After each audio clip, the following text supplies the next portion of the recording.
Hello बच्चों। तो chapter चल रहा था हमारा सेल्फ बैलेंसिंग लेजर, और सेल्फ बैलेंसिंग लेजर में जैसा आपको मैंने बताया कि पहले हम सेक्शनल बैलेंसिंग के बारे में बात कर रहे हैं।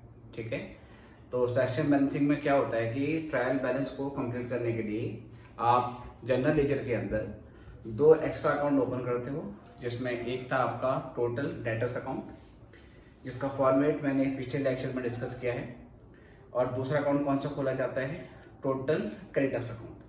राइट, जो क्रेडिटर्स अकाउंट होता है ये क्या करता है कि परचेस लेजर के अंदर जो इंडिविजुअल क्रेडिटर्स के अकाउंट ओपन हुए हैं, राइट, उन सबको एग्रीगेट कर लेता है और उन सब के बदले एक सिंगल अकाउंट हम जनरल लेजर के अंदर बना देते हैं।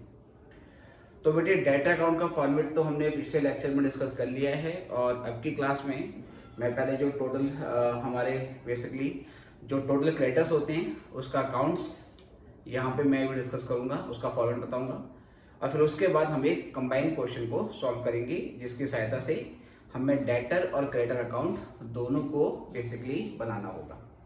ठीक है, एग्जामिनेशन में सेक्शन बैलेंसिंग में से अभी 2016 में तो कोई सिलेबस नहीं आया है, कोई क्वेश्चन इसका आया नहीं है, लेकिन जो सेल्फ बैलेंसिंग है जो कि सेक्शन बैलेंसिंग के ऊपर बेस्ड है, उसके क्वेश्चन बार बार आएंगे। और मैंने आपको बताया था कि सेक्शन बैलेंसिंग को किए बिना जो सेल्फ बैलेंसिंग है वो डायरेक्टली आपके समझ में आता नहीं है, इसलिए अभी हम क्या कर रहे हैं कि जो सेक्शन बैलेंसिंग है उसको कर रहे हैं, और आज की क्लास में फाइनली जो सेक्शन बैलेंसिंग है वो खत्म हो जाएगा, और फिर उसके बाद हम नेक्स्ट लेक्चर में सेल्फ बैलेंसिंग को ऑफिशियली स्टार्ट करेंगे, जो कि लगभग सेक्शन बैलेंसिंग के ऊपर ही बेस्ड है और मोस्टली सेक्शन बैलेंसिंग के जैसा ही है। ओके, तो चलिए आगे बढ़ते हैं। तो सेक्शन बैलेंसिंग को बेटे कंटिन्यू करते हुए अब आज की क्लास में हमने बनाना है इन जनरल लेजर। पहले लिखेंगे इन जनरल लेजर, और जो जनरल लेजर है इसके अंदर मेंटेन होगा टोटल क्रेडिटर्स अकाउंट।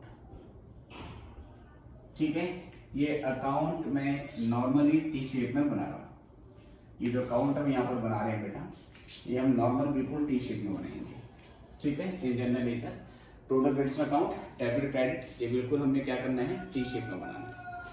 तो सबसे पहले बेटा जो क्रेडिटर्स हैं उसका कौन सा बैलेंस होता है आपको ये समझना है। तो मैंने पिछली क्लास में बताया था आपको कि असेट्स का, एक्सपेंस का डेबिट बैलेंस होता है, और इनकम और लाइबिलिटी का बैलेंस होता है क्रेडिट। राइट, ये आपको पता है। अब जो टोटल क्रेडिटर्स हैं, क्योंकि ये हमारे लिए लाइबिलिटी होते हैं, इसलिए लाइबिलिटी का ओपनिंग बैलेंस होता है क्रेडिट, इसलिए यहाँ पर हम क्या करते हैं सर, यहाँ क्रेडिट साइड में डाल देते हैं, तो बाय बैलेंस बिल्डिंग। तो ये हो गया opening credit balance of creditors, opening credit balance of creditors, ये क्रेडिटर्स का ओपनिंग बैलेंस यहाँ से हो गया है। फिर आपसे मैंने डेटर वाले जो टॉपिक था, जो लास्ट लेक्चर में हमने बताया था, उसमें आपसे पूछा था कि डेटर्स का नॉर्मली डेबिट बैलेंस होता है, राइट, बट क्या डेटर का क्रेडिट बैलेंस हो सकता है? तो आपने बताया था सर दो पॉसिबिलिटी थी, कि अगर किसी डेटर से एडवांस आ गया हो लेकिन सामान डिलीवर नहीं किया हो, तो ऐसे डेटर का हमें क्रेडिट बैलेंस दिखने लगता है। और दूसरी पॉसिबिलिटी क्या थी, कोई ऐसा डेटर जिसको हमने इनिशियली कैश में सेल करी हो, लेकिन कैश में सेल करने के बाद वो डेटर हमें क्या कर देता है, वो डेटर हमें सामान रिटर्न कर देता है। अब क्योंकि उस डेटर ने हमें सामान वापस कर दिया है, तो हमारी एक लायबिलिटी बन जाती है कि उस डेटर को या तो पैसे वापस करने पड़ेंगे या नया सामान देना पड़ेगा। तो उस सिचुएशन में डेटर का बैलेंस डेबिट बैलेंस ना होके क्रेडिट बैलेंस बन सकता था। ये मैंने टोटल डेटर वाले टॉपिक में आपको बताया। सेम ऐसे ही अब मैं आपसे पूछना चाहता हूँ कि जो हमारे टोटल क्रेडिटर्स हैं जिनका नॉर्मली क्रेडिट बैलेंस होता है, किस सिचुएशन में इनका बैलेंस डेबिट बैलेंस हो सकता है, किस सिचुएशन में इनका डेबिट बैलेंस होगा? अगेन दो पॉसिबिलिटी बन सकती है। पहली पॉसिबिलिटी क्या है, या तो हमने किसी क्रेडिटर्स को एडवांस पे किया हो। अगर हमने क्रेडिटर्स को एडवांस पे कर दिया तो वो हमारे लिए बन जाएगी असेट, राइट, और असेट का कौन सा बैलेंस होता है, डेबिट बैलेंस होता है। दूसरी पॉसिबिलिटी क्या होती है कि हमने इनिशियली कैश परचेज करी थी, लेकिन हमारे पास ऑप्शन था सामान को रिटर्न करने का, परचेज करने के बाद हमें थोड़ा बहुत सामान की जो क्वालिटी है उसको लेके कुछ इश्यूज आते हैं, कुछ कंसर्न आते हैं, और हम क्या करते हैं कि उस सामान को अपने क्रेडिटर्स को वापस कर देते हैं। तो जब क्रेडिटर्स को वापस कर देंगे सामान, जबकि पहले ही फुल पेमेंट हमने उसके बारे में कर दी थी, तो अब हमारी असेट है कि हमने उस सप्लायर से पैसा वापस ले लें, क्योंकि हम सामान लौटा चुके हैं तो पैसा वापस मिलना चाहिए या नया सामान मिलना चाहिए। तो इस सिचुएशन में भी जो क्रेडिटर्स हैं उनके अगेंस्ट हमारा डेबिट बैलेंस बन जाता है। तो अगर हमारे क्रेडिटर्स का डेबिट बैलेंस हो तो ठीक है सर, यहाँ पे डाल देंगे। तो यहाँ पे लिखेंगे टू बैलेंस बीडी, और यहाँ पे लिखेंगे हम opening debit balance of creditors.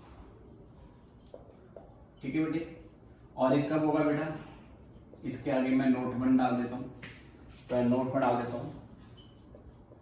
इसके पीछे 2 रीजन हो सकते हैं।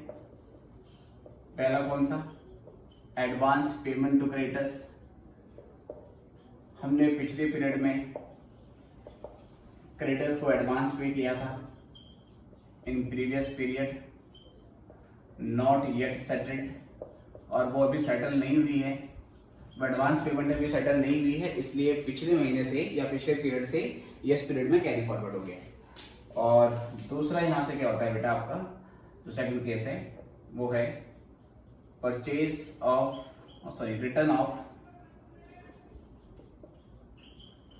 Return of cash purchases. ठीक है सर, हमने कैश परचेजेस वापस करी थी, कैश परचेज करी थी, उसका रिटर्न हमने कर दिया है। आगे कहते हैं नॉट येट सेटल्ड, मतलब इसके बदले में रिफंड आना है हमें, पर वो अभी नहीं मिला है। तो सिचुएशन में यहाँ पर हो सकता है। इसके अलावा अब इस अकाउंट में कौन कौन से एंट्री आएगी, क्रेडिटर्स क्योंकि लायबिलिटी है, तो लायबिलिटी अगर इंक्रीज होती है उसे करते हैं क्रेडिट, और लायबिलिटी अगर घटती है तो उसे करते हैं डेबिट। तो यहाँ पे क्या करना पड़ेगा बेटा, लायबिलिटी इंक्रीज है तो क्रेडिट करेंगे, और लायबिलिटी डिक्रीज है तो डेबिट करेंगे। ठीक है, एग्जामिनेशन में जो प्लस माइनस आपने नहीं लिखना है, ये फिलहाल अभी के लिए आपको मैं आपको यहाँ पर बता रहा हूँ। अब लायबिलिटी बढ़ेगी कैसे सर, लायबिलिटी बढ़ेगी कैसे, तो बात करेंगे यहाँ पर बाय परचेज। ये हमने क्रेडिट परचेज करी है तो हमारी लायबिलिटी बढ़ जाएगी। उधार में सामान खरीदेंगे और तो हमारे क्रेडिटर्स बढ़ेंगे, वो हमने यहाँ पे दिखा दिया। अब ये क्रेडिटर्स घटेंगे कैसे सर, ये क्रेडिटर्स घटेंगे कैसे, ठीक है, तो यहाँ पर आपने ध्यान में देना है टू कैश अकाउंट या टू बैंक अकाउंट। तो ये हो गया बेटा आपका पेमेंट टू क्रेडिटर्स, है ना, ये हो गया आपका पेमेंट टू क्रेडिटर्स। अगर हम क्रेडिटर्स को पेमेंट कर देते हैं तो अल्टीमेटली हमारी लायबिलिटी घटेगी, या हम क्रेडिटर से बिल्स पेबल एक्सेप्ट कर लेते हैं। तो अगर हम बिल्स पेबल एक्सेप्ट कर लेते हैं तो हमारे क्रेडिटर्स कन्वर्ट हो जाते हैं बिल्स पेबल में, तो वो भी यहाँ पर आ जाएगा टू बिल्स पेबल। ठीक है, ये हमने बिल्स पेबल को एक्सेप्ट कर लिया। इसके अलावा बेटा परचेज रिटर्न, अगर परचेज रिटर्न हुई है तो यहाँ पर डाल देंगे, और परचेज रिटर्न को हम रिटर्न आउटवर्ड के नाम से भी जानते हैं, ये आपको मालूम है। इसके अलावा सर अगर पेमेंट में डिस्काउंट मिला है तो डिस्काउंट रिसीव्ड के नाम से एंट्री हो जाएगी। ठीक है, सप्लायर हमें पेमेंट करने के लिए एक टाइम देते हैं और कई बार हम उस टाइम के अंदर पेमेंट नहीं करते हैं। जब ऐसा होता है तो हमारे सप्लायर हमसे इंटरेस्ट चार्ज करने लगते हैं, क्योंकि हमने पेमेंट करने में क्या कर दिया है, डिले कर दिया है। तो वो इंटरेस्ट यहाँ पर आएगा बाय इंटरेस्ट अकाउंट। तो ये हो गया आपका पेमेंट ऑन डिलेड चार्जेस। ठीक है बेटी, ये आ गया। अगर बिल्स पेबल का डिसऑनर हो जाता है तो बिल्स पेबल का अगर डिसऑनर होगा तो वो भी एंट्री आपको यहाँ पर डालनी पड़ती है, क्योंकि अल्टीमेटली हमारे जो क्रेडिटर्स हैं वो वापस बढ़ जाएंगे। तो बिल्स पेबल अगर डिसऑनर होते हैं बेटा उसकी एंट्री करेंगे आप, तो बाय बिल्स पेबल अकाउंट, ये डिसऑनर्ड है, और बिल्स पेबल पे अगर नोटिंग चार्जेस हो तो वो नोटिंग चार्जेस भी आप क्रेडिटर से भी लेते हैं, तो वो भी यहाँ पे डाल देते हैं। ठीक है, इसके अलावा बेटा एक ट्रांसफर एंट्री होती है। ट्रांसफर एंट्री का मतलब मैंने पिछली क्लास में आपको बताया था कि ट्रांसफर एंट्री का मतलब होता है एक ही पर्सन है, that is our debtor as well as and the creditors also. एक ही पर्सन है, उससे कुछ पैसे लेने भी हैं और उसी को कुछ पैसे देने भी हैं। तो जितना पैसा लेना या देना होता है हम उसमें से लोअर अमाउंट को लेते हैं और लोअर अमाउंट से हम डेटर को भी सेट ऑफ कर देते हैं और क्रेडिटर को भी सेट ऑफ कर देते हैं। मतलब ट्रांसफर एंट्री होती है, एक ट्रांसफर एंट्री में डेटर भी घट जाता है आपका और क्रेडिटर भी आपका घट जाता है, और जो डिफरेंस बचता है वो फ्यूचर में बाद में लेना देना हमारा होगा। तो ट्रांसफर एंट्री में आपको ध्यान रखना है, हमेशा डेटर भी घटता है और हमेशा क्रेडिटर भी घटता है, दोनों घटेंगे। ओके सर, तो यहाँ पर क्या लिखेंगे आप, यहाँ पर लिखेंगे टू डेटर्स अकाउंट, ये बेसिकली ट्रांसफर एंट्री है। ऑलराइट, और ये सब करने के बाद बेटा और फाइनल बैलेंस निकालेंगे। तो ये ओपनिंग क्रेडिट बैलेंस था, तो इस साइड यहाँ पर टू बैलेंस शीट, ये क्लोजिंग क्रेडिट बैलेंस है, ये क्लोजिंग क्रेडिट बैलेंस है, और यहाँ पर बाय बैलेंस शीट ये ओपनिंग डेबिट बैलेंस था, तो अभी क्या हो जाएगा, ये क्लोजिंग डेबिट बैलेंस हो जाएगा। ठीक है सर, हो सकता है इस वाले पीरियड में भी कुछ सप्लायर को हमने एडवांस दे दिया हो या कुछ सप्लायर को कैश परचेज का रिटर्न कर दिया हो लेकिन वो सेटल नहीं हुआ हो, तो वो अगले पीरियड में जाके सेटल होगा, इसलिए आपको क्लोजिंग बैलेंस के नाम से दिखाना पड़ेगा। ओके सर, तो ये हमारे फॉर्मेट है, इसको नोट कर लीजिए और फिर मैं इसके बाद एक कॉमन क्वेश्चन लेके चलूंगा जो आप सॉल्व करोगे।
चलिए बच्चों, आई गेस ये आपने कर लिया है, और ये बिल्कुल जो डेटर अकाउंट हमने बनाया है उसका बिल्कुल अपोजिट हमने यहाँ पर बना दिया है।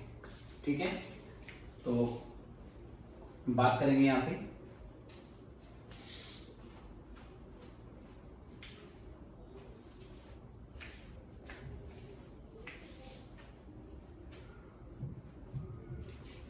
चलिए, तो अल्टीमेटली यहाँ से अगर हम आगे बढ़े प्यारे बच्चों तो फिर देखेंगे,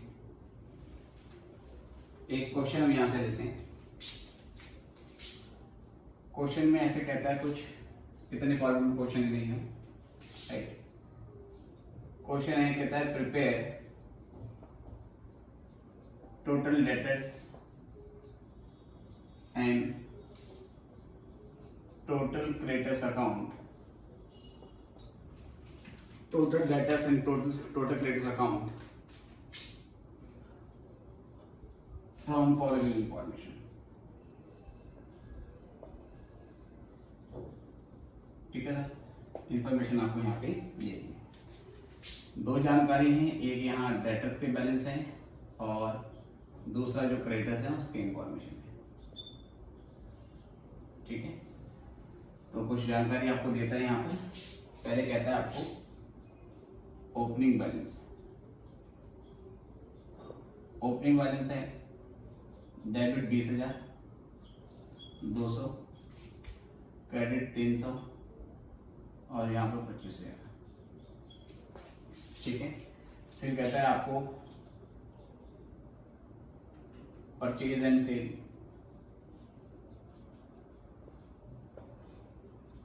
परचेज एंड सेल तो 30,000 और 18। ठीक है बेटे, उसके बाद क्वेश्चन में कहता है आपको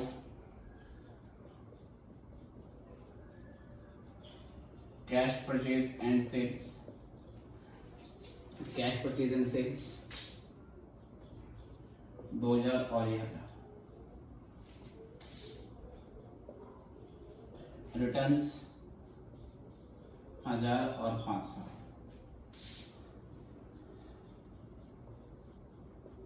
payment and collection, payment and collection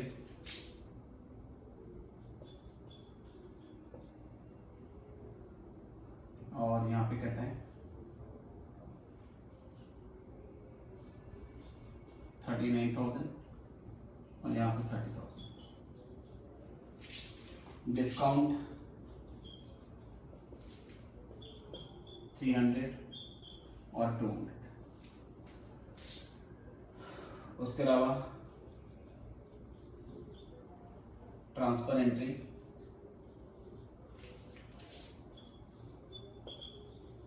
500 और इसके अलावा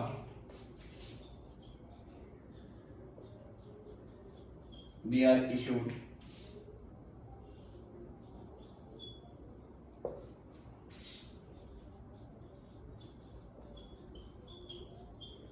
we are endorsed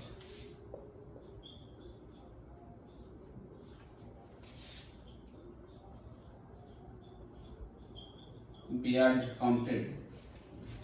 Let me check whether the question is covering by the frame or not. So I think I should little bit change my setting.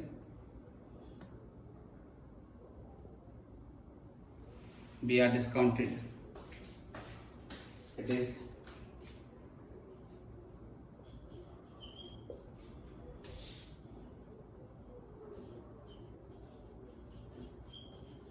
endorsed. We are dishonored.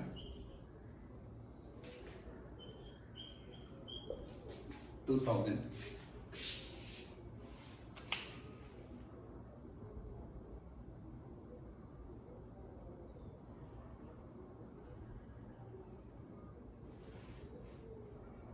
Okay, and those we are dishonored 2,000, and the rest is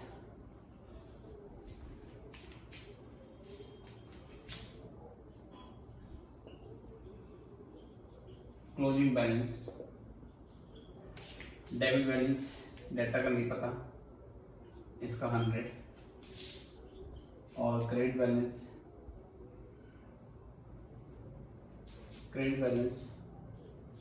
इसका 250 और ये question mark. ठीक है sir, तो पहले question लिख लीजिए और फिर हम बारी बारी से इसको सॉल्व करते हैं।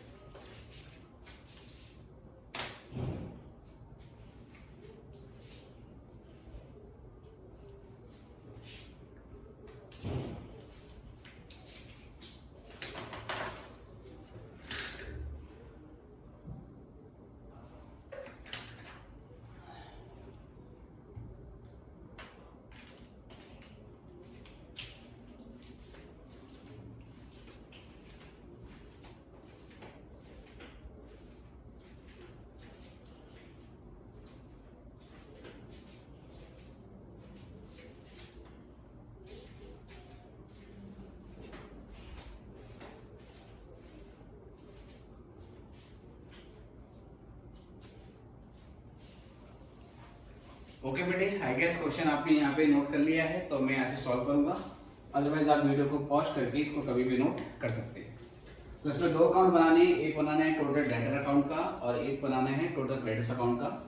क्योंकि यहाँ पे स्पेस कम अवेलेबल है, तो पहले मैं डेटर अकाउंट बना देता हूँ और फिर डेटर अकाउंट को बनाने के बाद जो क्रेडिट्स अकाउंट है उसको बनेंगे।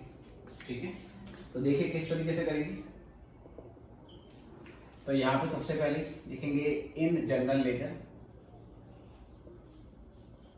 लेटर, उसके बाद फिर यहाँ पर टोटल डेटर्स अकाउंट। ओके, तो अब यहाँ पे क्या किया जाएगा बेटा, सिंपल इस तरीके से बना रहे हैं, पर्टिकुलर और अमाउंट और फिर पर्टिकुलर और अमाउंट। अगर आपको डेट भी दी हो तो डेट वाला कॉलम भी आपको बना देना है और फिर डेट में उसका आपको क्या करना होता है, ओपनिंग डेट डालनी होती है, ठीक है, और एंड के डेट आपको डालनी होती है। फिलहाल डेट कोई मेंशन नहीं है यहाँ पे, तो उसको मैंने इस तरीके से बना दिया। अब बेटा बिल्कुल नॉर्मल तरीके से आपको क्वेश्चन सॉल्व करना है। ये डेबिट बैलेंस है यहाँ पे और ये आपका क्रेडिट बैलेंस है।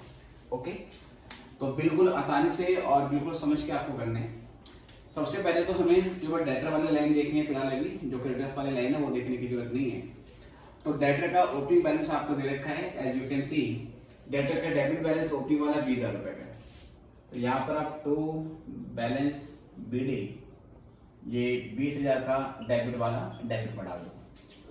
और डेटर में क्रेडिट बैलेंस है 300 रुपए का, तो 300 रुपए का जो ओपनिंग बैलेंस है क्रेडिट, तो ये क्रेडिट वाला यहाँ डाल देंगे बाय बैलेंस बीडी, और यहाँ पर 300 रुपए का अमाउंट आपका आ जाएगा। ओके, तो आप डेबिट बैलेंस भी डाल सकते हैं और आप क्रेडिट बैलेंस भी डाल सकते हैं। ये सब करने के बाद प्यारे बच्चों अब क्या करना है आपको, आगे बात करेंगे हम। आगे लिखा है purchase and cell.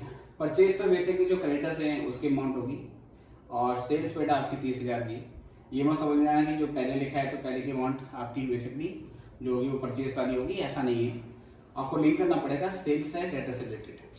But sales के बारे में अभी बताया नहीं है कि ये कितनी इसमें से कैश सेल है और कितनी इसमें से क्रेडिट सेल है।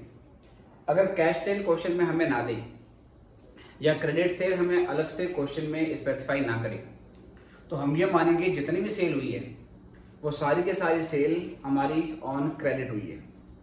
लेकिन इस क्वेश्चन में आप देखेंगे कि सेल्स यहाँ 30,000 की है और नीचे अलग से बताता है कैश परचेज एंड सेल्स 2,000 है। मतलब 2,000 की सेल आपने कैश में करी है आउट ऑफ 30,000। अगर 30,000 में से 2,000 की सेल कैश में करी है तो इसका मतलब उधार में सेल कितनी करी है आपने, उधार में सेल करी है 28,000 की। तो क्रेडिट सेल 28,000 का है जो कि आपने यहाँ पर पोस्ट करना पड़ेगा। Is okay sir? Cash cell को हम डेटर अकाउंट के अंदर नहीं लिखेंगे क्योंकि कैश सेल्स डेटर क्रेडिट नहीं करते हैं। ओके, केवल क्रेडिट सेल आएगी। तो यहाँ पर क्या लिख देंगे बेटा, टू सेल्स अकाउंट, तो सेल्स अकाउंट, और बेटा जो क्रेडिट सेल है वो क्रेडिट सेल यहाँ डाल देंगे 28,000 का। ठीक है, 30,000 में से 2,000 लेस करने के बाद उसके बाद कहता है बेटा रिटर्न। डेटर ने 1,000 रुपए का सामान रिटर्न कर लिया। अगर डेटर 1,000 रुपए का सामान रिटर्न करेंगे तो ऐसा करने से हमारे डेटर्स डिक्रीज होंगे, और अगर डेटर डिक्रीज होंगे बेटा तो उसे क्रेडिट साइड में डालना पड़ेगा। तो यहाँ पे लिख देंगे बाय सेल्स रिटर्न, और ये हमारा 1,000 रुपए का अमाउंट यहाँ पर आता है। उसके बाद है पेमेंट एंड कलेक्शन। डेटर्स जो हमारे क्रेडिटर्स हैं उनसे इतना पेमेंट मिला है और डेटर से इतना कलेक्शन आ गया है। अगर डेटर से कलेक्शन आता है तो डेटर डिक्रीज हो जाएंगे। इसलिए सिंपल यहाँ क्रेडिट साइड में बाय कैश अकाउंट या bank account whatever you want to write, और ये लिख के यहाँ पर 39,000 का अमाउंट यहाँ पर आ जाएगा। ठीक है बेटे, आगे हमें क्वेश्चन में कहता है उसके बाद डिस्काउंट है हमारा कितने का, 300 रुपए का। ये डेटर से 300 रुपए का डिस्काउंट अलाउ हुआ है। अगर 300 रुपए का डिस्काउंट अलाउ हुआ है तो हमारे डेटर घटेंगे। तो यहाँ पर बाय डिस्काउंट आपने 300 रुपए का अमाउंट यहाँ पर डाल देना। उसके बाद बेटा ट्रांसफर एंट्री है। ट्रांसफर एंट्री का मतलब मैंने बताया था, एक कॉमन अमाउंट होती है जो डेटर और क्रेडिटर दोनों से बिलोंग करती है, और उसको हम सेट ऑफ कर देते हैं लोअर अमाउंट से। सेम बेसिकली अमाउंट आपको दी होती है। जैसे बोलेगा 700 रुपये लेने हैं, 500 रुपये देने हैं, तो 500 का अमाउंट छोटा है तो 500 से आपको डेबिट क्रेडिट डेटर क्रेडिटर्स दोनों को कम करना पड़ता है। फिर आपने सीधे बोल दिया कि 500 रुपये से ट्रांसफर एंट्री बनी है तो 500 रुपये से आप अपने डेटर कम कर लें। तो ट्रांसफर एंट्री में डेटर कम होंगे तो यहाँ पे आप लिखोगे बाय क्रेडिटर्स अकाउंट, और यहाँ 500 का अमाउंट आपके पास आ जाएगा। उसके बाद है बेटा हमारे पास BR इशूड, हमने बिल इशू किया। अगर हम डेटर को बिल इशू कर देते हैं तो डेटा घटते हैं। तो यहाँ पर बाय बिल रिसीवेबल अकाउंट, हमने डेटर को बिल इशू किए तो बिल इशू करने से डेटर घटेंगे हमारे, तो 3,000 की एंट्री यहाँ पर आ जाएगी। राइट, उसके बाद कहते हैं BR एंडोर्स। BR एंडोर्स किसको करते हैं बेटा, बिल को इशू करने के बाद हमारे पास जो बिल ऑफ एक्सचेंज पड़ा होता है, कई बार वो बिल ऑफ एक्सचेंज हम अपने क्रेडिटर्स को एंडोर्स कर देते हैं। मतलब क्रेडिटर्स को कैश पेमेंट ना करके हम बिल रिसीवेबल दे देते हैं, ये बिल रख लो और जब फाइनल डेट आएगी तो कलेक्शन ले लेना। तो ये क्रेडिटर्स को डिक्रीज करने का एक मोड होता है। लेकिन जब हम BR को एंडोर्स करते हैं उसका हमारे डेटर्स पर कोई इम्पैक्ट नहीं आता है। अगर आपको 11th क्लास याद हो या आपने फाउंडेशन लेवल में पढ़ा है कि BR को एंडोर्स करने की एंट्री क्या होती है, बीआर को एंडोर्स करने की एंट्री होती है creditors account debit to BR, जो कि ड्रॉअर की बुक में बनती है ना। तो ड्रॉअर एंट्री बनाता है creditors account debit to bills receivable. अब क्योंकि इस जनरल एंट्री में डेटर का कोई नाम नहीं आया है, इसलिए जब बीआर एंडोर्स किया जाता है उसके डेटर अकाउंट में कोई एंट्री नहीं होती। ओके बेटे, तो ये 3000 की एंट्री 1000 रुपये की एंट्री नहीं होगी।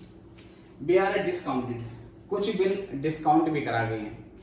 अगर हम बिल ऑफ एक्सचेंज को डिस्काउंट कराते हैं बेटा, उसके ड्रॉअर की बुक में एक एंट्री होती है, अगेन आपको याद रखना पड़ेगा।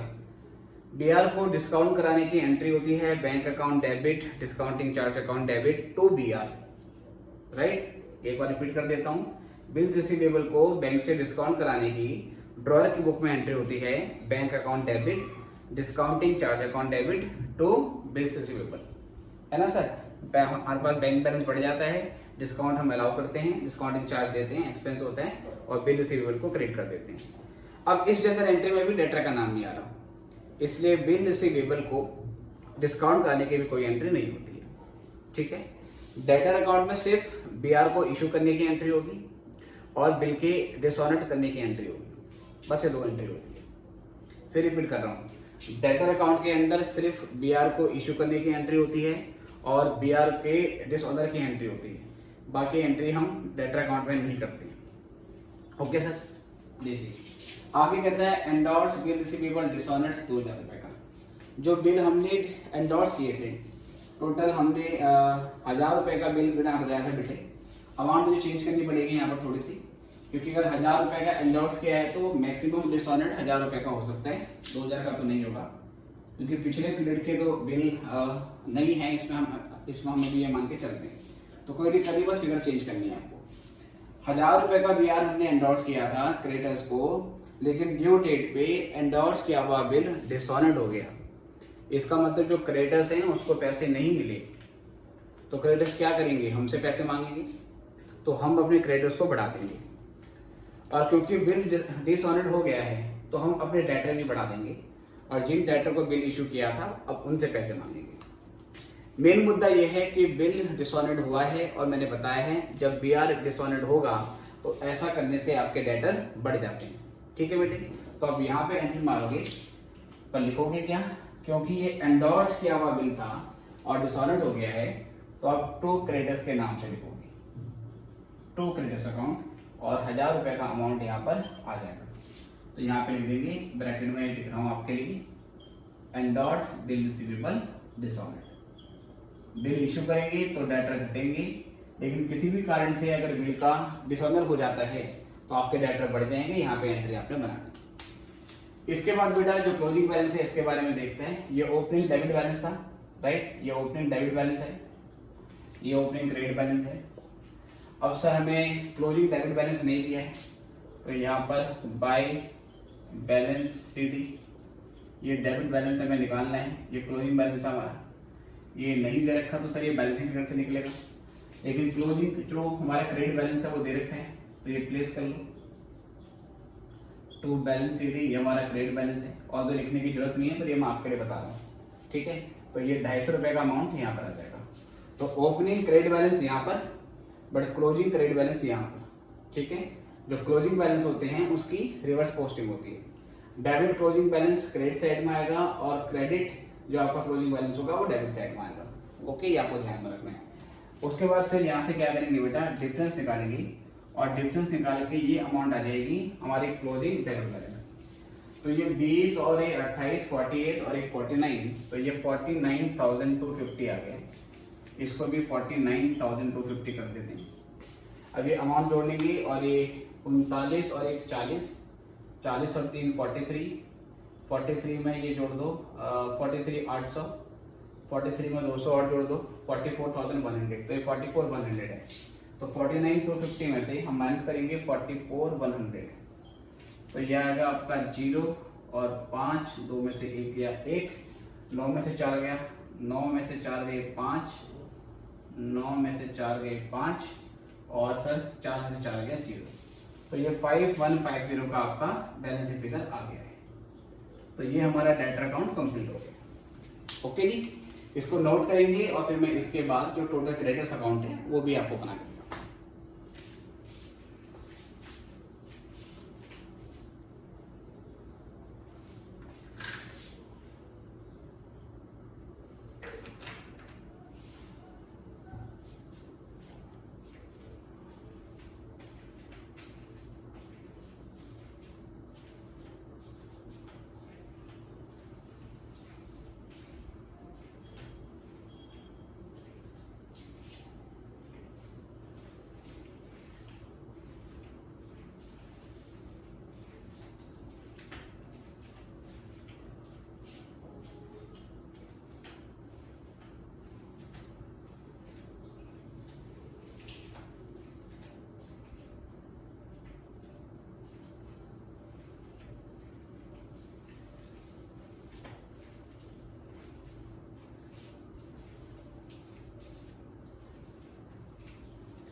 चलिए बेटा, आई गेस आपने कर लिया होगा, अदरवाइज आप किसी भी टाइम वीडियो को पॉज करके इसको नोट कर सकते हैं।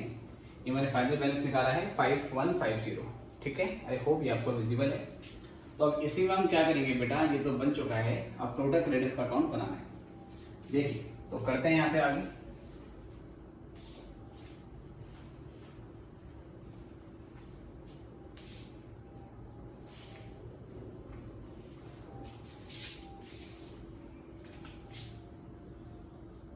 चलिए अब यहाँ से क्या करेंगे बेटा, फिर से इन जनरल लेजर अब बनाएंगे हम टोटल क्रेडिटर्स अकाउंट, ठीक है। अब टोटल क्रेडिटर्स अकाउंट हम बना लेंगे। तो फिर इस तरीके से ही ये पर्टिकुलर्स अमाउंट और पर्टिकुलर्स और फिर अमाउंट। तो ये है आपका डेबिट बैलेंस रुपीज में और ये आपका क्रेडिट बैलेंस रुपीज, ठीक है बेटे। तो चलिए यहाँ से सॉल्व करेंगे। आप देखिए अब के बाद केवल हमने ये कॉलम देखना है, ओके। तो जो क्रेडिटर्स हैं उसमें डेबिट बैलेंस है 200, तो ओपनिंग डेबिट बैलेंस डेबिट वाला डेबिट साइड में डाल दो, ठीक है सर। और क्रेडिटर्स का डेबिट बैलेंस क्यों होता है ये आपको ऑलरेडी मैंने थ्योरी में बता दिया है। तो ये ओपनिंग डेबिट बैलेंस है 200 रुपये का, यहाँ पे डाल दिया।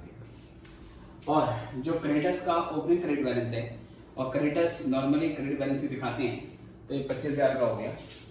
तो बाय बैलेंस बीडी, ओके। तो 25,000 का ये क्रेडिट बैलेंस है, 25,000 का हमारा क्रेडिट बैलेंस है, ओके बेटे। इसके बाद अब आगे बढ़ेंगे। परचेज एंड सेल 18,000 है, जिसमें से कैश परचेज आपकी 1,000 रुपये की है, ओके। 18,000 की टोटल परचेज है, जिसमें से 1,000 रुपये की परचेज आपकी कैश में हुई है।